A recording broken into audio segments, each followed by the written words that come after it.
News update. Ako po si Jel Mariano nag-uulat. Matinding puwersa ng Israel ng sagupaan ng dalawang Palestines ang grupong ito at ng Israel. Dinurog ang Hamas. Israel wipe out Hamas US power Israel sa Israel.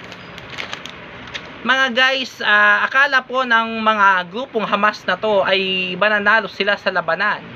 Ngunit sila ay talunan at sa digmaan sapagkat at ang pagpaparamdam ng mga Hamas na grupong ito ay nagpapakita ng pagkatalo po sa grupo ng Hamas versus Israel sa ginawa nila sa pananalakay doon sa bansang Israel. Kaya po mga guys, pinakita ng Israel ang matinding sagupaan at pagpapakita ng matinding puwersa ng kanilang iba't ibang fighter jets at mga at na si Prime Ministro na si Benjamin Netanyahu ay great warrior na nakipagbaka at nandigan sa pakikipaglaban sa kanilang bayan. Nangako pa rin po ang US President sa Joe Biden na patuloy pa rin ang kanilang suporta sa bansang Israel sa Jerusalem. Mga guys, 1,100 na katao po ang nasasawi na sa bayan ng Gaza. At 7,000 katao na po ang nasusugatan at naapektuhan doon. At pati kabilang ang mga bata na walang buwang ay isa na rin po na tinago at sinakay doon sa kuta nila upang maprotektuhan.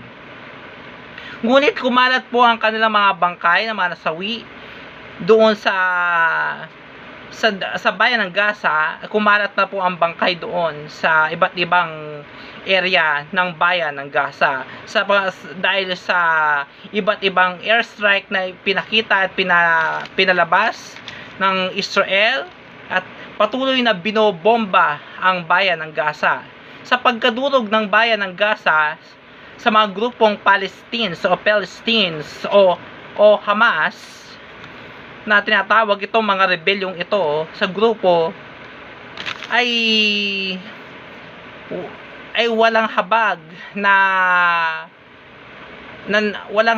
na ito'y patuloy pa rin na nakikipaglaban sa kanilang puwersa na alam na nilang sila ay matatalo. Mga guys, makipag-update po ulit tayo mga guys sa darating na susunod.